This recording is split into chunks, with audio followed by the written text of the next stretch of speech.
bodies were so important. The rotation and orbit of all that makes up our universe serves as a clock to map changes and transitions.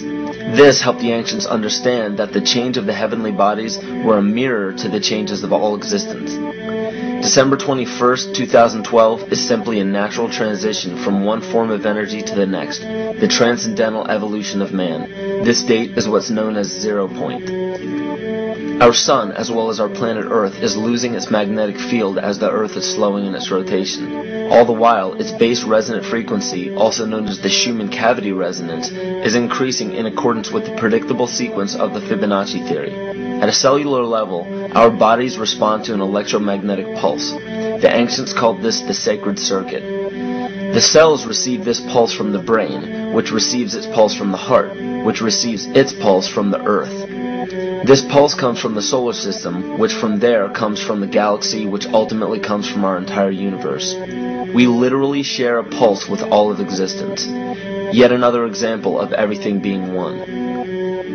For as long as scientists have been recording the Earth's pulse, it has remained at approximately 7.8 cycles per second.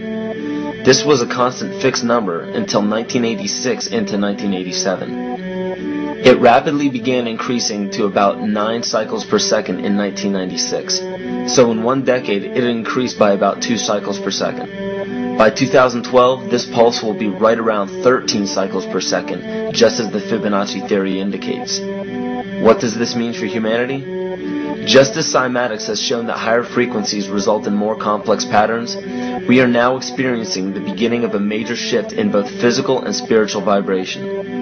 It's difficult to understand what exactly will happen to our physical bodies, but ancient scriptures, pagan and monotheistic religions, mystery schools, and secret fraternal orders have all given indications as to what this experience will be like.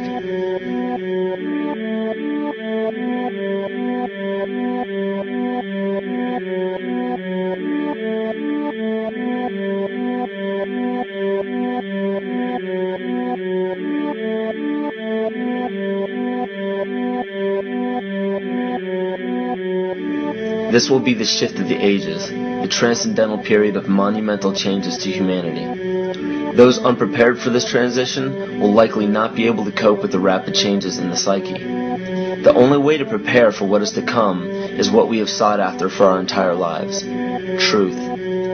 Not the truth about governments, commerce, religions, terrorism, or anything external, but the truth within ourselves, within our psyche and our shadow self. Especially in Western cultures, we are taught that